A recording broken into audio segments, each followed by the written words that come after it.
Porque vendas para mim é uma junção de 3 fatores, né? O maior deles é técnica, não discuto isso. É técnica, assim, sem técnica não vai ter sucesso. Agora, para tu ser, tu pode até ter sucesso só com técnica, mas para tu te manter no topo, tu precisa de mais duas. Uma delas é o que tu acabou de dizer, ou não seja vítima, ou como a gente coloca muitas vezes, é ter ambição. Ou seja, cara, depende só de ti, meu, vai embora. Entendeu? Isso não é motivação, é ambição, é eu vou fazer. Eu já vejo muita gente dizendo assim, não sei, tá difícil. Tá difícil para todo mundo, sempre foi difícil para todo mundo. E o último para mim é resiliência, porque o pessoal leva assim, cada 30 tentativas vão ser 29 nãos. Entenda que venda é um processo, então cada conversa com o cliente tu tá mais perto do sim. É o que o Thiago falou, ele ligar para 50 clientes, 49 pessoas diziam que não queria falar com ele. Não adianta tu te motivar ou desmotivar por isso. Tem que ligar 50 vezes, liga 50 vezes. Quanto melhor for o teu processo, melhor vai ser o teu aproveitamento. O maior problema em vendas começa quando o cliente não responde. É que nem com sequestrador. Se você fala e o cara não responde, aí tá com problema. Agora, se eu ofereço alguma coisa para ele e ele diz não, bem, já estamos conversando. Então agora é uma questão mais de gerar valor. Então a gente trabalhava nessa primeira etapa de gerar valor. Né? Conseguir resposta para trabalhar gerar valor. E a um ponto que a pessoa conseguia estabelecer gerar valor, o papel dele não era vender. Era apenas garantir que a qualificação estava adequada. E aí ele entregava para um vendedor, porque aí o vendedor fazia a venda. Então a gente segmentou papéis. Tem pessoas que trabalham só para gerar contato, gerar conexão e entender se faz sentido e se está a passar adiante. E com isso, globalmente, a empresa consegue ter métricas. Eu não vou dar as métricas precisas, não vou dar um exemplo, tá? Se de cada 10 pessoas que entram eu consigo qualificar 4, de cada 4 eu vendo para uma. Bem, é um modelo previsível. E é batata. Sim. Aí quanto mais você ajusta o modelo, melhor tu vai ter essa dinâmica. E aí é receita previsível. Não, cara, eu não consegui tangibilizar essa questão da qualificação. É um exemplo simples. Da parada, assim, como que você deixa o cara qualificar, pra você entregar, por exemplo, pro vendedor ali, pô, esse cara aqui, o cara que vende Play 5 por telefone, é um comprador de um potencial de Play 5, entendeu? Então, a pergunta que tu tem que fazer é, qual o perfil de quem compra um Play 5? Ele vê necessidade, ele já identificou, ele teria por que usar, ele teria algum filho, entendeu? Tu vai elencar características que elegem ele a oferta. Tá bom. Então o que tu faz quando... Porque, por exemplo, eu posso fazer um post e a pessoa chegou até mim. Mas daqui a pouco o cara não tem dinheiro para pagar agora, ele tá comprometido. Então não adianta eu querer vender para alguém que não tem dinheiro. Então ele não é o momento certo para tentar fazer oferta. E por que eu vou pegar um vendedor que tem um nível de conversão alto e colocar esse cara lá? Então antes eu vou validando as pessoas. Entendi. Conversamos o equity antes no início. Por que a gente faz a aplicação? Não é só para a gente vender melhor, mas também para garantir que a pessoa vai absorver o que a gente quer entregar. Então, muitas vezes, eu tenho que dizer para o cliente, olha, não é o teu momento, tem outros caminhos para tu chegar nesse ponto de absorver o conhecimento que a gente tem. Então, eu qualifico que a pessoa tem o perfil, aí ela vai para um vendedor. Só que vem um segundo problema. É que isso aqui já resolve 80% dos problemas das empresas. Só que imagina que vai acontecer, começou a ir bem o processo. Aí o Thiago, que conseguia fazer 5 reuniões por dia, vamos dizer, por hipótese, ele começou a fazer 25 por semana e começou a ter 30 leads qualificados. Aí já começou a mudar. Então, o que as empresas esquecem é que elas podem qualificar depois de ter qualificado. Puxa, ficou confuso. Ó, exemplo. 30 pessoas se ativaram essa semana que o Thiago iria visitar. Quais comportamentos elegem uma pessoa que tem mais probabilidade de comprar e outras menos? Eu vou definir isso. Isso é um processo. Exemplo. Se o Kaique abre todos os e-mails que eu encaminho, ele tem uma pontuação maior, porque ele está interessado. Se ele visualizou a proposta 2 vezes, ele está interessado. Ou seja, eu vou dando uma pontuação. Isso chama lead score. Legal. E aí eu posso dizer pro Thiago um negócio que é mais top ainda, que ao invés de ele visitar 25 aleatórios qualificados, eu faço ele visitar os 25 mais prováveis para comprar, além de qualificado. Aí eu posso mexer, porque aí vem a minha crítica de funil de vendas, né? A gente aprendeu no senso comum que venda é funil. Por que é funil? Porque entra uma quantidade em cima maior e sai menos. Mas podia ser um cano. Não tem nenhuma regra de negócio que diga que eu não posso... De cada 10 pessoas que entram, 10 sair. Pô, ia ser bom, Né? hein? E aí a gente só olha pro topo do funil. O pessoal só quer botar mais gente. Na verdade, se eu mudar o funil para quanto mais cano, melhor. Calma aí. Assim, quando a gente está falando da qualificação, né, do cliente, a gente tem que sempre imaginar o seguinte: imagina que você tem num eixo aqui, você tem a probabilidade de você fazer uma venda, né? E aqui você tem a receita potencial de um cliente, né? Então imagina que aqui você tem o que você busca, que é a maior probabilidade de fechar versus a maior receita potencial. Então, quando você descobre que existe, né, essa possibilidade, você começa a desenhar quem são as suas personas, né? A gente geralmente chama isso aqui de o perfil ideal de cliente. Então, seu perfil ideal de cliente. Cara, quem que é o perfil ideal de cliente do Equity+, que é o trâmite que a gente falou de imersão? Poxa, muito provavelmente tem alguns perfis ideais, mas um deles é um empresário e, cara, que está crescendo, está faturando, está ganhando dinheiro, já tem aqui mais ou menos 20, 25 funcionários, né? Já fatura aqui por mais de 3, 4 milhões de reais, e aí ele sente que ele precisa organizar o negócio dele para ele continuar crescendo com saúde e poder escalar mais. Esse é o cara que ele vai ganhar muito dinheiro depois do final do treinamento, e ele é um cara com alta probabilidade de fechar, então ele tá aqui. Agora imagina um cara que ele quer crescer muito, só que ele tá faturando 100 mil reais por ano. Você fala, putz, cara, esse cara aqui até ajudaria ele, mas não vai conseguir pagar o quanto custa esse treinamento. Ou não é no momento. Não é hora. Não é hora. Então, por isso que o que a gente vai fazer é qualificar esse cara, só que o segredo está realmente no modelo das coisas. Então, olha que interessante, a gente tem primeiro a descoberta. Né? Primeiro a gente precisa, cara, ter um campo de descoberta. Eu preciso pescar, eu preciso jogar, cara, a isca aqui para várias pessoas. E aí eu vou angariar várias pessoas interessadas nisso. Quando eu capturo aqui esses peixes, eu preciso começar a separar, cara. É o dourado, é o sei lá o quê, é o Nemo, é a Dorothy. Não sei, eu preciso começar a separar, não é? Como que eu separo isso? Através de perguntas. Perguntas, né? E essas perguntas, elas vão ser inseridas em algum sistema. Então é importante a gente ter algum sistema. Não dá para fazer isso daqui artesanalmente. E aí esse sistema vai me cuspir os clientes que merecem mais a minha atenção e aqueles que não merecem tanto assim a minha atenção. E aqui é onde a gente começa a pegar. Por quê? Porque a gente gostaria de falar com todo mundo, mas não vale a minha hora.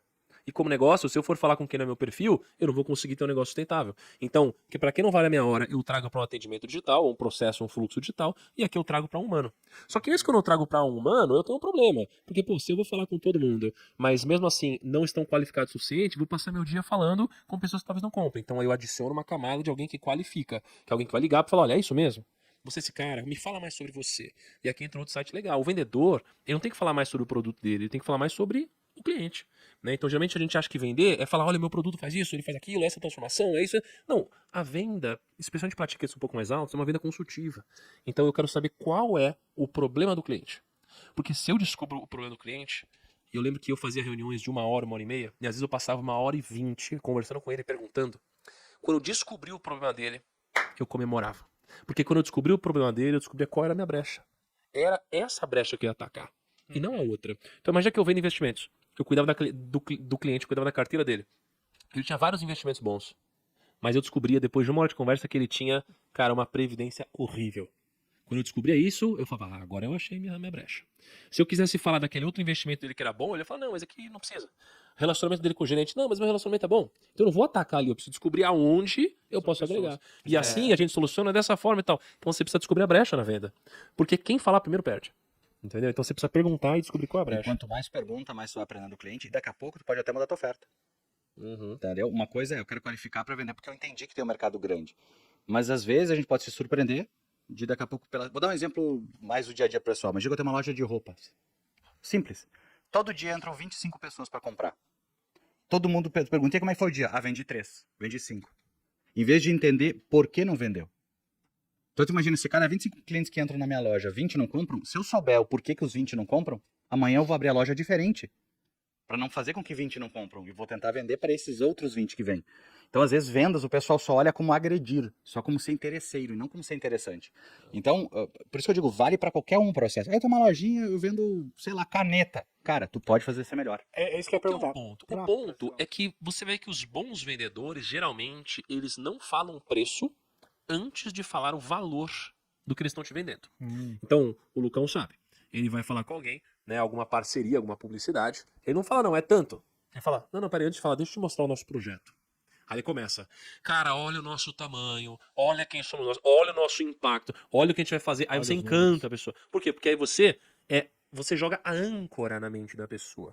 E quando você joga a âncora corretamente na mente do vendedor, do comprador, ele vai imaginar algo, então ele está com uma expectativa. E quando você dá um preço abaixo da expectativa, você ganhou dele. Então o segredo é você conseguir criar, né, um alfa entre a expectativa, né, aqui em cima na verdade, e o preço. Aí você consegue vender. O problema é que quando você fala do preço, você já setou a âncora. Então é muito mais difícil você inverter essa ordem. Por isso que o bom vendedor, ele nunca fala o preço antes de entregar o valor do produto. Ele sempre desenvolve um pitch com você. Entendeu? Qualquer projeto é sempre assim. É sempre o valor, aquela coisa, a música mexe com a emoção, aí depois ele bota o preço ali. Já parou pra pensar que Agora você sabe que a estratégia desses carros, o carro, eu brincava lá no sul, que era o X com ovo, né? Que é o completão, né? Normalmente ele não é feito para ser melhor custo-benefício, mas ele é feito para ancorar a tua ideia do que é o dinheiro. É que nem vitrine, pega a vitrine de uma Rolex. Tá lá um Rolex no cantinho lá. 350 mil reais. Mas porque já te ancorou, né? Entrar qualquer relógio diferente, tu já compra mais barato. Loja de decoração, então eu tenho uma poltrona de 120 mil. O cara já te ancorou. Então, às vezes eu ancoro gerando valor, às vezes eu ancoro me posicionando para que quando tu entra, tu já tem um, tipo, que nem vinho. Já viu como é que é supermercado de vinho? Tu começa com valor de vinho e tem processos ruins, né? Agora, voltando ao que a gente tá falando, a gente falou de qualificar, etc. A condução numa negociação também é importante. Claro que a gente às vezes confunde, a gente deu exemplos aqui mais de B2C, né? Mais de varejo, mas também é assim. É o exemplo que tu disse agora. O vendedor saber o momento que ele agrega valor e o momento que ele não agrega valor. Entende? Porque às vezes as pessoas te sufocam. O mercado B2B é igual. Às vezes o cliente ele precisa de mais informação para tomar a sua decisão. Tem um estudo, que eu não sei agora a fonte, mas depois eu posso botar nos comentários aqui. Tem uma empresa nos Estados Unidos que ela lançou uma ferramenta de DISC. DISC é aquele método que eu avalio. Normalmente a gente usa o método DISC, que é assim, o perfil da pessoa é dominante, influente, etc., para contratar funcionário, o executivo. Então tu responde uma quantidade grande de perguntas e vai dizer, ó, tua característica do Kaique é dominante. Então tem vários atributos que te fazem ser dominante. Então eu sei que se é fácil lidar com gente, não é? Coisas assim. E eles começaram a inverter. Eles fazem 2 ou 3 perguntas para o cliente e já diz se o cliente é dominante, influente, etc. Porque, por exemplo, um cara que é dominante toma decisão rápida. Um cara que é, por exemplo, conforme, ele demora. Então é um cara que não adianta tu pressionar para comprar que ele não vai. E eles começaram a entender que se eu classificasse os clientes nas 4 categorias, eu tenho que ter processo, ao nível que chega, né? Processos diferentes, porque aí a argumentação de venda é diferente. Aumenta drasticamente a conversão. Eu nunca pratiquei isso, tá? Mas eu fico pensando, ao nível que a gente chega com as ferramentas hoje. Porque são dados, como tu falou. E às vezes saber a pergunta que tu tem que fazer para o cliente muda completamente a história. Né? Eu tenho uma história que eu brinco de flores, né? Um dos maiores problemas é você vender a coisa certa pro cliente certo no time errado. Isso aqui é um exemplo de venda no time certo. Olha só, uma coisa que a gente sempre fez muito bem, eu acredito, é a gente expandir o grau de consciência do cliente do momento onde ele nem sabe que um problema existe até o momento onde ele passa o cartão. Tá? E eu acho que esse funil, esse processo é o que poucas empresas fazem direito. Então, por exemplo, você está ali comprando. Né? Você está ali olhando, está se divertindo. Comprando não, você está olhando, olha esse tênis, olha que legal, olha que bacana. Você nem sabe que você vai ter um problema da fila. Você nem sabe. Aí chega o cliente, chega o vendedor e fala assim, ô Lucão, cara, você sabia que você vai pegar uma fila daqui a pouco gigantesca? Não. O que ele fez com você? Ele acabou de te fazer sentir que vai ter um plano gigantesco, ele expandiu sua consciência. Só, meu Deus. E como que você fica? Você fica nervoso. Você fala, putz, cara, meu Deus, tem um problema. Pô, então eu não vou nem comprar. Meu Deus, tal. Aí ele vem e fala assim, não, mas dá pra você não pegar aquela fila. Mas é sério? Então, assim, agora você tinha uma consciência de um problema, agora você já tem consciência de uma solução. Sério? Nossa, mas me conta mais. Fala, porque, cara, tem um cartão aqui, cara, que dá pra você fazer e tal. Suave. Né? Então você já tá consciente da solução. E aí depois ele faz a conexão contigo. Que depois ele mostra o seguinte, cara, inclusive, olha, você pode fazer aqui comigo agora, você não vai precisar pegar fila, não tem nenhum custo adicional, vai ser fácil você fechar. E ela falou assim, e ainda sai com 10% de desconto. Exato. Aí E aí eu você falei, tem o quê? sempre um gatilho a mais. Então, assim, isso daí, cara, foi o que fez. Quando a gente descobriu isso, de uma forma não técnica na época, a gente começou a vender mais. Porque a gente ligava. Os nossos possíveis clientes nem sabiam que eles tinham um problema. Eles investiam no banco, tinham dinheiro em poupança, tinham dinheiro em investimentos, o dinheiro estava lá, então eles não sabiam que tinha um problema. A gente primeiro mostrava o problema que ele tinha, a gente não vendia. A gente mostrava o problema. Então tudo se tratava do meu cliente. Ele descobria que ele tinha um problema. Ele descobria que a playlist dele estava ruim, que ele tinha taxas altas, que na verdade o cliente batia a meta do gerente pro gerente para cantar. Sabe o que muda a vida? O que muda a vida de um negócio, o que muda de patamar um negócio? Mas patamar mesmo, assim? Não, muda de patamar. Eu digo porque isso aconteceu com a gente. É você pedir indicação, ou seja, são indicações ativas, né? Então a maioria dos negócios sofre de um mal onde eles acham que, pelo fato de já receber indicações, eles já estão utilizando as indicações como um canal relevante de aquisição, mas não estão. Né? Então, quando você faz um trabalho bem feito, vai ter sempre alguém que vai indicar um cliente novo para você. Mas isso aqui pode ser potencializado no momento que você cria um modelo de vendas onde um canal relevante é a indicação ativa. Né? Então, por exemplo, a gente estava na mentoria do Meu Milhão. Tá? Primeira aula, a gente fala de diagnóstico financeiro. E aí, por acaso, tinha uma moça chamada Karina, né? E ela é de Londres. E aí ela falou que ela cuida de contabilidade lá e ela atende 3 clientes. E ela tem os mesmos 3 clientes há muito tempo. Né? E aí eu sempre chamo um ou outro pra gente conversar no do Meu Milhão, né? A gente entra ao vivo, conversa, eu pego um quadro, comecei a perguntar pra Karina sobre o negócio dela, a gente desenhou o business dela. Aí ela me mostrou quanto que cada cliente pagava por mês, qual que era o processo de trabalho dela, perguntei se ela pedia indicação, ela falou que ela às vezes ganhava um cliente ou outro por indicação, mas ela nunca pediu. E aí eu criei um plano com ela. Eu falei, olha, você vai chegar nesses 3 clientes. Não esqueça que as pessoas adoram falar delas mesmas. As pessoas adoram dar conselhos. E você vai mandar uma mensagem para cada um. E você vai pedir para que eles te deem conselhos no seu momento atual de negócio, porque você quer crescer e admira muito essa pessoa.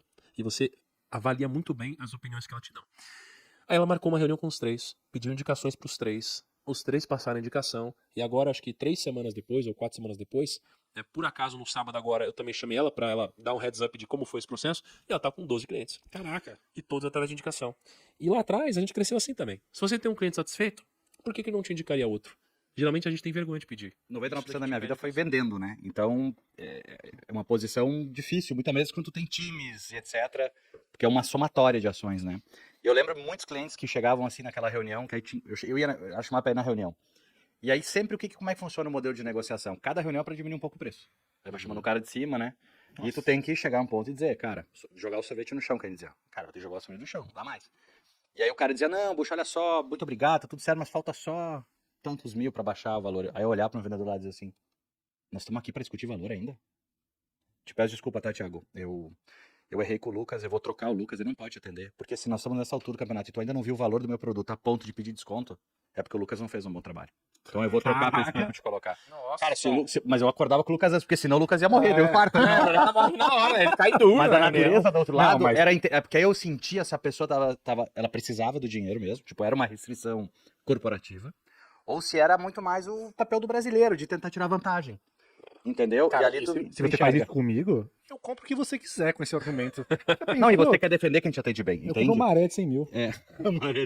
E tem o segundo ponto que eu me recordei muito também de venda, é o seguinte, uma pergunta que pouca gente faz do medo da resposta é assim, com exceção do preço, tu já tem as informações necessárias para tomar decisão agora pela minha empresa? Ou pelo meu produto? Com exceção do preço, estamos acordado, porque, cara, é só preço. O problema é que quando a gente não tem coragem de embretar, afunilar a negociação, sempre vai deixando as coisas abertas, tu nunca encerra uma negociação. Então, o preço normalmente é uma coisa que fica na mesa. Então, se eu sei que é só ele, não tem mais desculpa o cara dizer, o teu contrato, o teu produto. Não, eu sou o melhor realmente tal. E aí tu também ganha autonomia no preço. Porque se é só o preço, quer dizer que eu sou o melhor. Então, é uma coisa que o pessoal usa, não importa. É o processo. Processo. Sirva o cliente, faça as perguntas na hora certa, gera valor. Eu estava escutando tu falar e fiquei pensando assim, caramba, quantos eu já não vi assim? Outra coisa, o vendedor erra, ele dá o preço e pergunta o que tu achou. Não tem que perguntar o que achou, já pergunta, tu quer pagar no cartão ou à vista? Já passamos dessa fase. Porque a gente gera dificuldade, isso vem muito mais de dentro do que de fora. Porque eu fico pensando, se eu tivesse uma loja de rua ou loja de shopping, cara, se o cara entrou na minha loja, eu já tenho que comemorar. O problema é quando não entra gente na loja. E o que eu vejo é que entra gente pra caramba nas lojas e o pessoal não converte. Por quê? Porque ele não sabe fazer as perguntas. Entendeu? Uma pergunta não é o que tu quer, é para que tu quer, o que te trouxe até aqui. Entende? Porque tu pode trabalhar muito melhor. Que nem eu adorei a tua explicação antes, que eu associo muito a venda de carro. Tem a técnica funcional e tem a intangível. A técnica, sim, vai vender carro, não, esse carro tem 5 portas, roda de liga leve, aro 18, trava elétrica, ar-condicionado. Significa, né? Aí tu pega essa lista, tu vai em outros lugares e vê outros carros similares.